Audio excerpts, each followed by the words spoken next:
مثلي عين كرام على الأيام إيجاد مثلي عين كرام على الأيام إيجاد مثلي عين كرام على الأيام.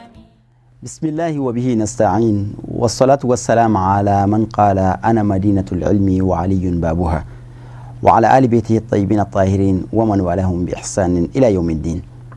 أما المشرف لا تي في لا جبا وموبيلا جرينفون إسلامي كفولي. السلام عليكم ورحمة الله تعالى وبركاته. أنا جموكا حكم كنا نوي دين بارو مي جموكا من سيلينو شريف لا تي في لا كولي كسي كرامو ما أنيكا كرامو بسم الله ولا سكا بارو كدين كنا فوني لولا bi an kelen ka an karamo ani an ka shirke bismillah kuma la sisun ngono noy Ashrif Ahmad Tijani Usman Madani Haidara an karamo Ashrif Usman Madani Haidara dengedun an karamo do an ka shirifu do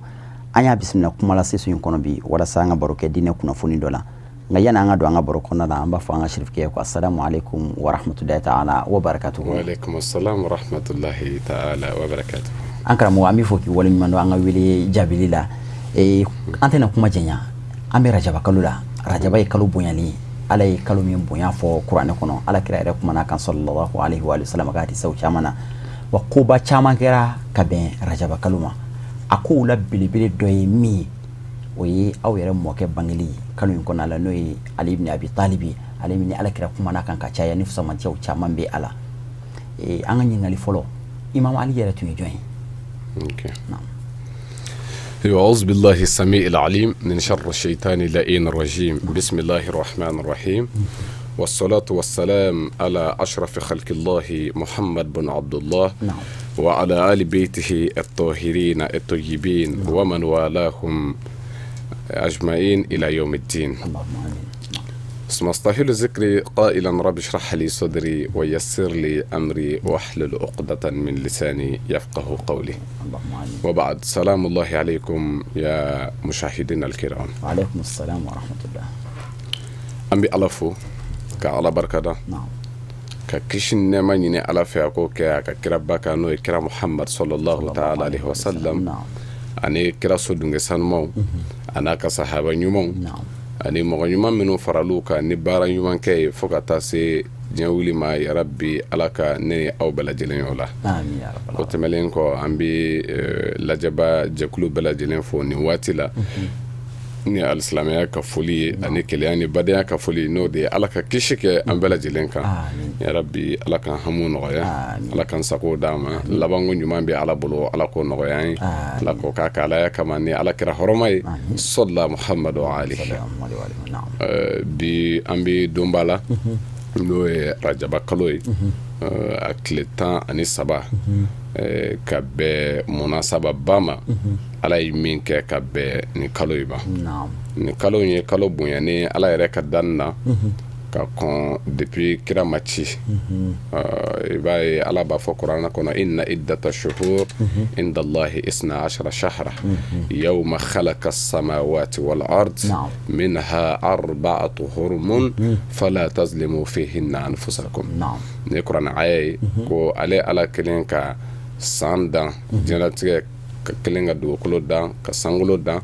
ka san dan ko a ye kalo jate da hakɛ min kɛ san kɔnɔ k'o bɛ bɛn kalo 10 ani 2 bɔ ɲɔgɔn ma ko o kalo 12 fɛnɛ kɔnɔ ko a ye kalo ba 4 bonya ka tɛmɛ o kalo ba 12 tɔ kan ko an k'an jija an kana an yɛrɛ kun tɔɲɔ o kalo ba ninnu kɔnɔ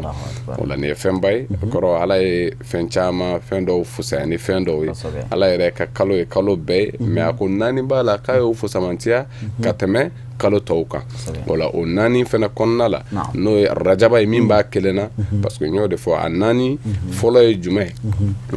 saba tugulen bɛ ɲɔgɔn na rajaba de b'a kelen na zulqaada n'o ye ko furancɛla kalo seri furancɛla kalo ni selijini banna kalo min bɛna yanni seliba kalo kana ani zulhijja n'o ye seliba kalo ye ani muharramu ni o de wele bamanankan na ko jɔnminɛ kalo o la nin kalo ba saba tugulen don ɲɔgɔn na min kelen b'a dama o de an filɛ kalo min na n'o de shahru rajab o la kalo ba do kafiru yɛrɛ ye min bonya sabu ala mana fɛn min bonya o tɛ se ka dɔgɔya maa si fɛ o la cɛba n'o ye Imam Ali ala y'ale fana bange ka bɛn o kaloba de ma a tile 13 ale bangera ka bɛn o ma an filɛ o min na o de la ni ko an ka kuma ali kan an b'a fɔ huwa rajulun mali'ahu bizuhdi wal wara'i wal khishya wat tadhiya wal jihad bin nafsi fi sabilillahi azza wa jalla ibn amr rasul sallallahu alaihi wasallam wa rabihi wa sahrihi wa abil sibtain al hasan wal husayn awwal الناس إسلاما وأقدمهم إيمانا علم أعلم من أعلام الدين وأبرز الشجعان المجاهدين وإمام المتقين وقدوة الزاهدين وأشهر الخطباء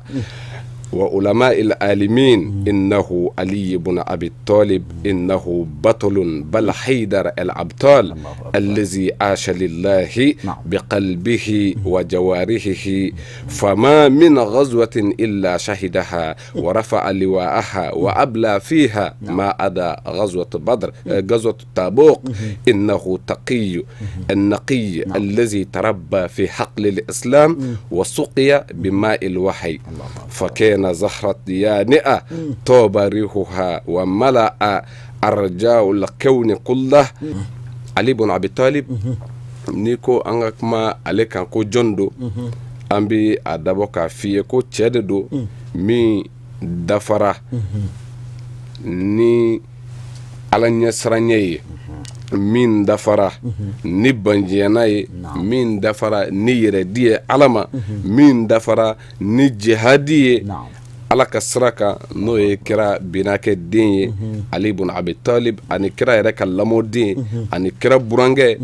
muso min ni a kusayara muso bɛɛ ye n'o ye fatimata zahra ni a fɔra ale de ka hakɛ la ko ale de mumini musow bɛɛ sayyidatu nisa il alamin ko mumini musow bɛɛ lajɛlen walima diɲɛ musow bɛɛ lajɛlen ka ɲɛmɔgɔya bonya na sharafu ni kɔrɔta bɛɛ la ko ala y'a di muso min ma ala sɔnna ka o de kɛ ale furumuso ye wa ala sɔnna fɛnɛ ka tugu a la ngo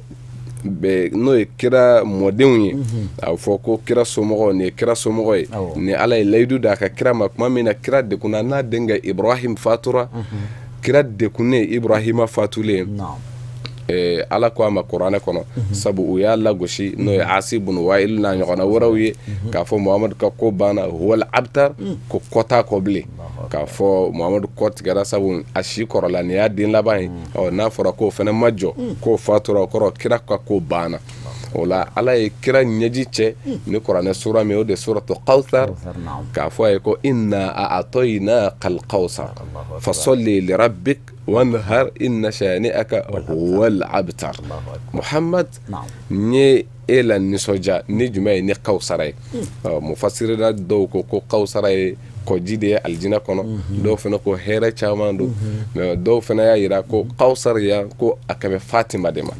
o la an b'a ye k'a fɔ nin yɔrɔ la an yɛrɛ bɛ se ka fara olu ka ko kɛnɛya sabu kira tɛ aljina ko kasi la kira bɛ denko kasi de la bɔnna ko kasi de la ya o la ala y'a ɲɛji cɛ ni jɔn ye fatima k'a fɔ ni mɔgɔw bɛ bɔnnaw fana na k'a fɔ minnu bɛ kɛ e kira kɔ ye kɔ ya a bɛ bɔ ni musoba in de la o la o musoba in ala ye Seydina Ali ale de furumuso kɛ o ye o la ka se ka denba minnu ni a fɔ ko kira bɔnna n'i ma kɛ sira kelen ye i bɛ kɛ sira kelen ye imma el hasaniya aw el husayniya ko Hasan bɔnnaw don walima Husaini bɔnnaw don o la o sɔrɔla cɛba min fɛnɛ fɛ o de kɛra Ali ibn Abi Talib o de la n y'o fɔ n ko kira mɔden sanuma ninnu olu fɛnɛ fa de kɛra ale a denw ala ye olu kusamantiya ka tɛmɛ den tɔw kan a muso ala ye o fana kusamantiya ka tɛmɛ muso tɔw kan kɔrɔ bonya batigi de don min tɛ se ka fɔ ka s'a dan na sabu a denw fana kɛ hakɛ la a fɔra ko sayyida shababi ahlil janna k'a fɔ el hasan wal husain sayyida shababi ahlil janna ko hasan wal husaini ye aljinɛ funankew ka ɲɛmɔgɔ de ye o la ale awal nasa islama ale de kɔnna mɔgɔw ɲɛ silamɛya la wa aqdamuhum imana wa a kɔnna mɔgɔw ɲɛ limaniya la ka da la ala ye kelen muhamadu y'a ka ciden ye ale y'o sɔrɔ lamɔ de la a jogo mɔnaw de kan silamɛya yɛrɛ nana sɔrɔ ale b'o lamɔ kɔnɔ kira bolo kaba tari m'a faamu o la o Ali ibn Abi Talib an bɛ ale de ka bi ni waati ni o ye ka émission dɔ sigi k'i bɛ kuma ale la o tɛ se ka foyi fɔ ale la fitinin kɔ nin tɛ n'an ye arajaba kalo bɛɛ ta k'a daminɛ a fɔlɔ la ka taa bila a laban na don o don an bɛ kuma ale kan an bɛ ɲinɛ bɛɛ ko la ka san wɛrɛ ko la fo ka taa se an si d'a ma an tɛ se ka ale ka fadulu bɛɛ fɔ k'a ban o Ali ibn Abi Talib n'i y'ale de ka hakɛ ta i b'a ye k'a fɔ dɔnni ko sira kan Ala sɔnna ale de yera bɛɛ ɲɛfɛ Muhamadu Mustafa kɔfɛ a ka diinɛ sabatili la a b'o cogo kelen na ko cɛfarinya jɔyɔrɔ la ale olu ɲɔgɔnna ma ye a b'o cogo kelen na n'o ye limaniya ye ani ka khutbaw kɛ ka mɔgɔw lami ka silamɛya yɛrɛ ɲuman yira u la olu ɲɔgɔnna ma ye o la n'o ye Ali ibn Abi Talib o de la n ko ten n ko innahu batulun cɛfarin don bal haidar cɛfarinya to yen ale ye jaraminɛ jara de ye n'o ye Ala ka jaraminɛ jara ye Asadullahi al-Ghalib o de y'a ka mankutu ye n ko o to yen bal haidar al-abtal minnu cɛfarinya bɛ dan yɔrɔ min o y'olu ye sabu Ali ninnu tɔgɔ tun bɛ kɛlɛ min kɛ kɛlɛkɛyɔrɔ la cɛ 1000 n'a ka bamuru tɛ se k'o kɛ o la olu n'i ko i ti olu qualifié cɛfarinya yɔrɔ la bilen sabu o y'o dépassé hali an yɛrɛ ka jamana ninnu kan mɔgɔ minnu ti Ali ka fadlu dɔw dɔn masalan a ka dɔnni ko jɔyɔrɔw ani a ka imanu limaniya min tun b'a la mɔgɔ min kun don mɔgɔ minnu to o caman dɔn caman b'a ka bamuru ko kalama k'a fɔ cɛ min don silamɛya ye dekun sɔrɔ yɔrɔ o yɔrɔ k'a fɔ ko mɔgɔw siranna silamɛya ɲɛ juguw ka wulikajɔ dɔ kama cɛ min ye a sumaya o kɛra ale de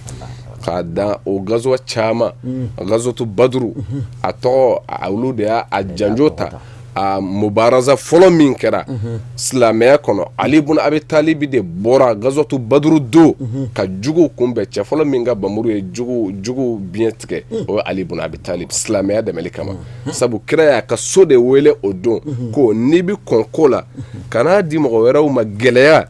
a kɔn i somɔgɔw la u n'a dɔn k'a fɔ ja anw bɛɛ bɛ n'an ta la ten o la Ali ibn Abi Talib kira ye ale fɔlɔ désigné ka tila ka Hamza k'o fɛnɛ ta tuguni ani ka fara Ibn Haris kan n'o ye kira nin bɛɛ ye kira balimakɛ ye Hamza o y'a binakɛ ye kira y'a ka du de bɔ mubaraza fɔlɔ min kɛra silamɛya gazuwa fɔlɔ la o la Ali de kɛra o cɛ fɔlɔ ye min sera ka silamɛya ka drapeau kɔrɔta o la i b'a ta k'a lajɛ silamɛya yɛrɛ ma kɛlɛ foyi kɛ fo Ali yera bɛɛ kɛnɛ kan k'a bɛɛ jonjo ta n'a bɔra gazuwa Tabuk mais munna a ma gazuwa Tabuk la mais kabako ba de o de la kira Muhamadu Mustafa a y'a ɲini ka Ali yira waati bɛɛ a ka sigi bɛɛ la ko jɔn don Ali ye jɔn ye o la gazuwa Tabuk k'a sɔrɔ cɛ min ni a tɔgɔ dama ni juguw bi siran a ɲɛ kɛlɛkɛyɔrɔ la mais ka taa kɛlɛ dɔ bi sen na k'a fɔ ko e ka to so a ye Ali yɛrɛ kamana gan mais kira ti fɛn k'a kun fɛ sabu olu ka fɛn bɛɛ ye amuru de min Allah ko Ala bi aw yamaruya di o la n bɛ fɛ ka mun fɔ kuma min na ni kira ko Ali to so to musow kɔrɔ to denmisɛnw kɔrɔ i ka Madina kɔlɔsi ne kɔfɛ Ali y'a ye sabu olu ye min ye yɛrɛ di Ala ma o de la n y'a fɔ n ka kuma na n ko Asha lillahi a balola Ala ye bi qalbihi wa jawarihi ni a yɛrɛ dusukun ye a n'a ka farikolo baara ye wuli ka jɔ la silamɛya dɛmɛli sira kan o la olu k'u sigi k'a fɔ an ti kɛlɛ la bi o ye Ali degun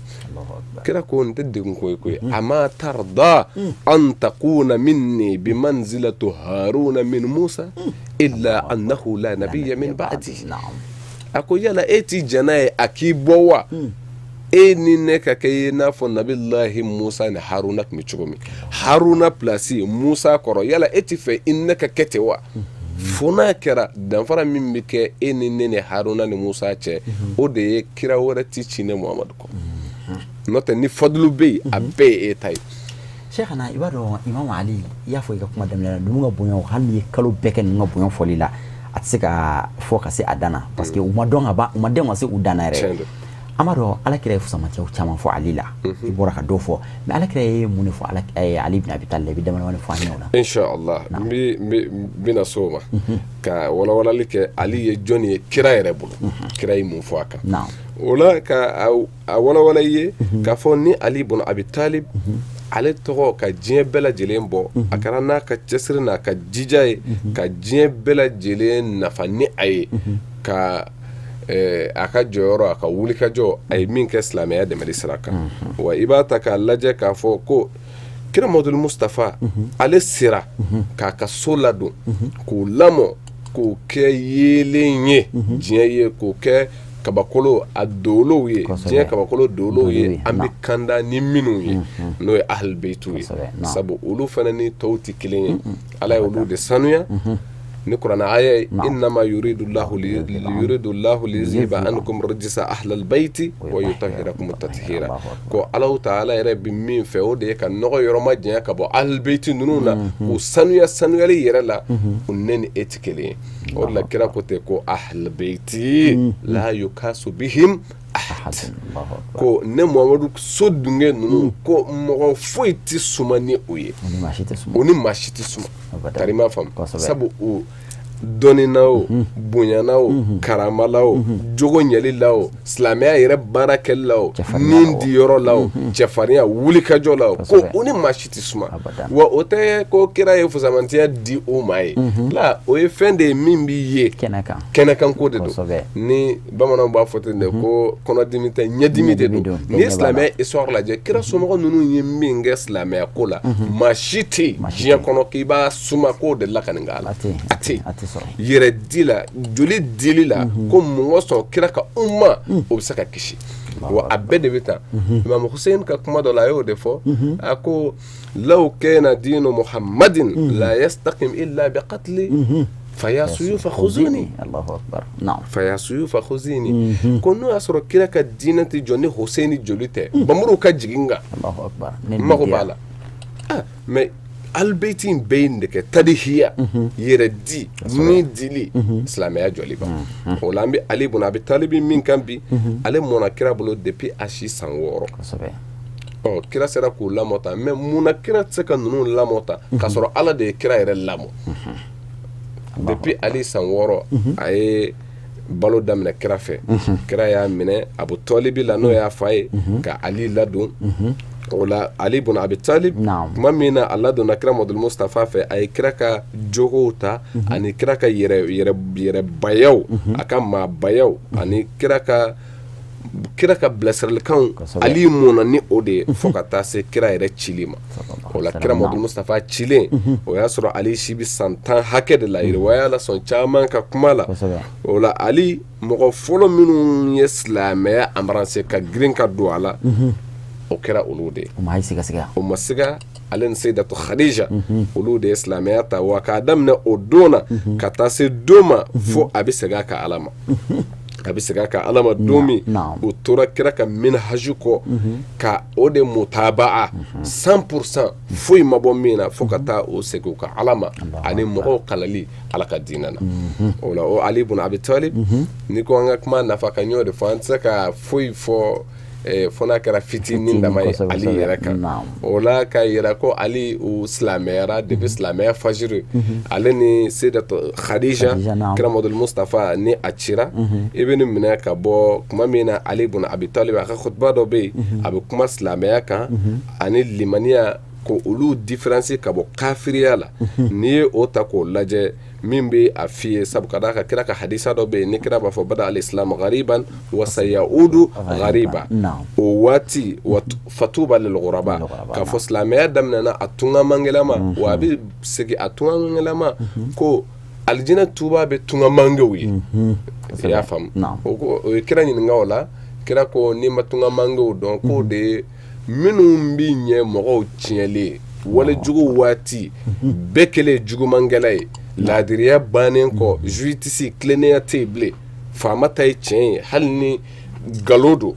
o bɛ kɛ waati min ko mɔgɔ minnu bi ɲɛ o waati k'olu de ye alijinɛ tubatigi yɛrɛ bi Ala ka ɲɛ ala o la an ka kuma t'o kan mais Seydina Ali o tafsiri fɔli walawalali fɛ i b'a sɔrɔ Sayyid ibn Tusi ka kitabu kɔnɔ a ye a bɔ yen nɔ alwasiya n'i ye o lajɛ i bɛ a ta ka bɔ a minɛ ka bɔ Musa ma min ye Jafar denkɛ Musa al-Kazim Jafar denkɛ ale de bɛ a fɔ ko ale ye a fa ɲininka an bada al-islam ko silamɛya daminɛ na di a daminɛ ni jɔnniw ye mɔgɔ fɔlɔ minnu ni u silamɛyara cogo di kayfa aslama ali wa khadija ko sidna ali silamɛyara cogo di ani sayyidatu khadija ko a fa sɔrɔla k'o fɔ a ɲɛna faqala li n fa ye a fɔ n ye ko lamma da'ahuma rasulullah sallallahu alaihi wasallam ko kuma min na kira ye ninnu fila wele qala kira ko ya ali wa ya khadija ko ali khadija aslima taslima Allahu akbar tarima fam aslima taslama ko ay ayre di no kera abikishi ay ayre di aslima taslama ko ay ayre di abikishi wa atia tahdiya wa ay ayre di ni o kera abikanda kira inde nyini mamina kira ine fo faqala uflay kira modul mustafa jabi mamina kira wele ka fo ko ayna ayayira di wa abikanda kira solla ka faraka ko inna jibrila indi yad'ukuma ila bai'atil islami wa jibrila yara flenga soya na'am abika wele afla wele kana islamaya bai'ama anano fonye ko nga o fo awye ni kitabu min ngono ni ba nyini ko safinatul bihar tafsir kitabu de do safinatul bihar ala de bin fi wala kira solla kan fo ko jibrila yara benga so abika wele kana islamaya bai'ama wala khadija ni ali ukakuma kira faqala fa'alna wa ata'na ya rasul Muhammad mago mina an yo ke an perle do akeli kama wa an ba keti de an be edeko we kya jabinin de wala nunu nye muso folo min islamera khadija ani che folo min islamera ali ibn abi talib wala kira min fo ali yere ka fadailula bele bele ba ebe ataka la jekra modul mustafa mogo min ga bo abolo ni be danna iba fo de ali ibn abi talib sabqadaka don dola ali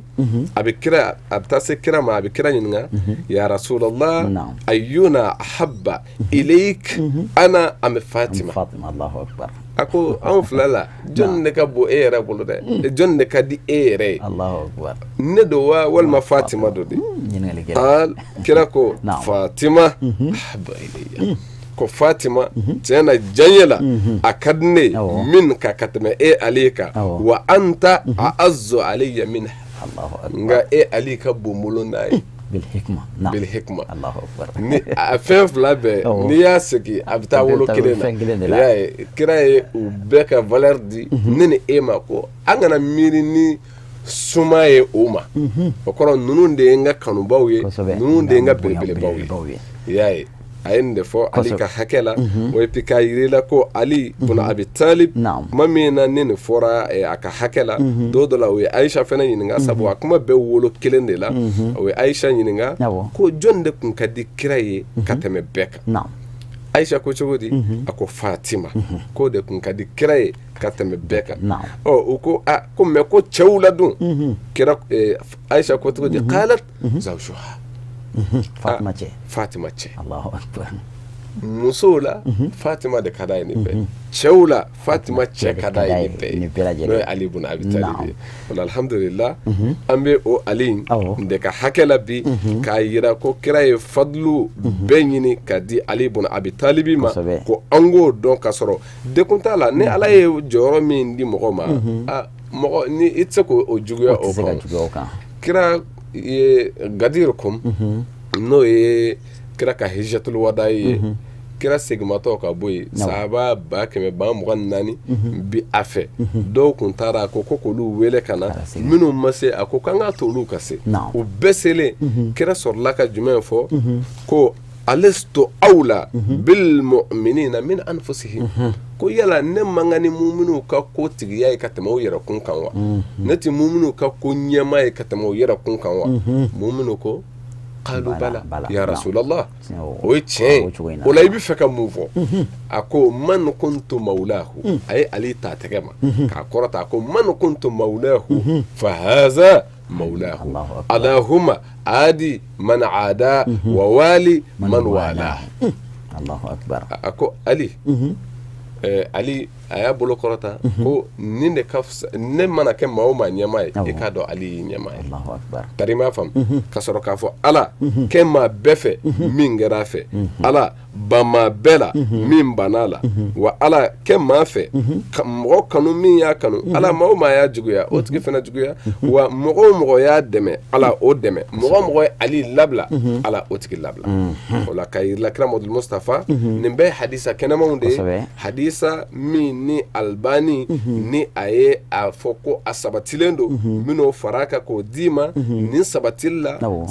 kira Muhamadu Mustafa sigilen sahabaw cɛla a ko aturiduna ma turiduna min ali ma turiduna min ali ma turiduna min ali a bɛ fɛ n ka ali fɔ a ye cogo di a bɛ fɛ ka ali ka jɔyɔrɔ jumɛn dɔn a bɛ fɛ ka ali ka bonya jumɛn dɔn kira ye sahabaw ɲininka nin na istifham do sabu kira yɛrɛ de bɛ fɛ ka fɛn dɔ fɔ u ye ali kan a ko wa n'an m'a dɔn inna aliyan minni wa ana minhu wa huwa waliyun likulli mu'minin ba'di a ko ni an m'a dɔn n bɛ fɛ ka ali de fɔ a ye ali bɔra ne na wa ne yɛrɛ bɔra ali la ali bɔra a la joli kelenw de don ali fa o ye Abdulmutalib kira fa o ye Abdullah u bɛɛ olu fila bɛɛ ye fa kelen ye ba kelen ye olu fila fa ye Abdulmutalib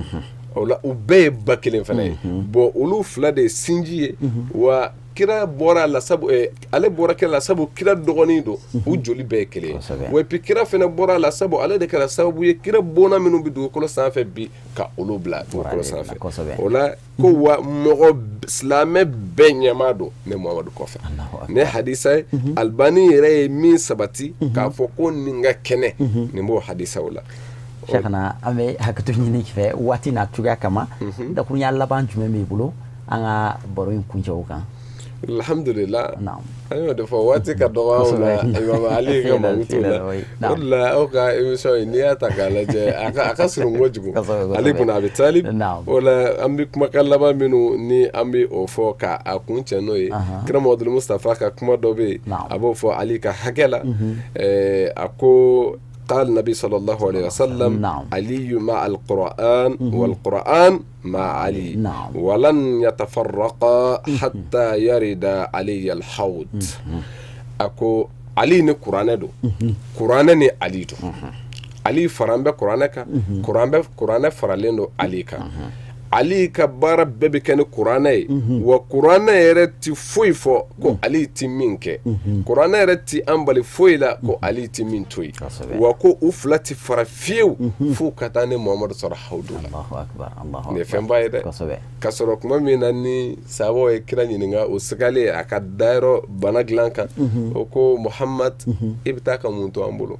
a ko ne bɛ taa ka min to aw bolo ni o tora aw bolo k'a ma ɲina o kɔ fiyewu a ti fili a ti sira bila o ye kira ɲininka o ye mun ye a ko kitabullah ne Muhamadu ala ka kitabu ba in n'o ye kuranɛ ye wa itrati ahlbayt ani ne Muhamadu somɔgɔw ni ninnu tora aw bolo ko a y'u minɛ a bɛ ne Muhamadu ɲuman sɔrɔ ka sɔrɔ a ma fili o la a y'o de fɔ ko kuranɛ de ni Ali don wa o Ali de ni kuranɛ don o kɔrɔ olu de bɛ ɲɔgɔn fɛ waati bɛɛ u farali don ɲɔgɔn kan tari ma faamu o la an b'a ɲini ka surunya yan ka foli kɛ lamɛnbaa bɛɛ lajɛlen ye ko an bɛ kaloba min na ka bɛn Imam Ali ka bangeli ma an ye a ɲɛnamayali min kɛ ka Ali yɛrɛ yira ka a fɔ ni o de ye k'u ka fadlu ninnu ka se ka dɔn an b'a ɲini ala kana an fɔ o barajiw kɔ ninnu yɛrɛ kama ala k'an ka diɲɛ ɲɛ yarabi ala k'an ka lahara ɲɛ ala k'an n'aw kɔrɔta ala k'an n'aw wasa an bɛ foli kɛ lamɛnbaa jɛkulu bɛɛ lajɛlen ye ka tila ka kuma surunya ko assalamu alaikum wa rahmatulahi ta'ala wa barakatuhu nin donba ninnu ɲɛnɛmayali o ye ala ɲɛ siran ɲɛ dɔ de ye ka d'a kan ala ka kumakan de don kuranɛ kɔnɔ ومن يعظم شعائر الله فإنها من تقوى القلوب ala ka tamasiyɛnw bonyali o ye ala ɲɛsiranya de ye ala ka tamasiyɛnw ala ka maabaw bangena ka bɛn don minnu ma o don ninnu bonyali o ye ala ka tamasiyɛnw bonyali de ye o ye ala ɲɛsiranya dɔ de ye an bɛ alaw taala deli ala ka an kɛ ala ɲɛsiranya jɔn ye ala ka Ali ibn Abi Talib bonya n'a barika kama ka basigi don an ka jamana in kɔnɔna la an bɛ an karamɔgɔ Sherif Ahmada Tijani Usman Madani Haidara fo ka waleɲuman dɔn an ka nin wele in jaabili la anw fɛ yan ni maa dɔ ko ne fa tun bɛ tan ne fa tun bɛ tan an b'o da o kuma in na an b'o kuma in minɛ siga t'a la ni Sherifu fana ko k'olu mɔkɛ bɛ tantɔ ni ko wɛrɛ t'i kɔnɔ an fana bɛ da o kuma in na an b'o kuma in minɛ sɛbɛ an bɛ a fɔ ka segin k'a fɔ ka wale ɲuman dɔn a yɛrɛ ka baara la ko maa bɛ fo i yɛrɛ ye ci la ka segin ka aw yɛrɛ fo ka wale ɲuman dɔn aw minnu tun sigilen b'aw ka jabaraninw ɲɛma ka diinɛ baro la ye ni diinɛ baro tɛ tɛmɛ aw kan waati si la jamana in kɔnɔ ani jamana in kɔ kan an bɛ Alahu taala deli Ala ka sigida nataw yira an ni aw bɛɛ lajɛlen na wa akhiru da'wana alhamdulillahi rabbil alamin wassalamu alaikum wa rahmatullahi ta'ala wa barakatuhu.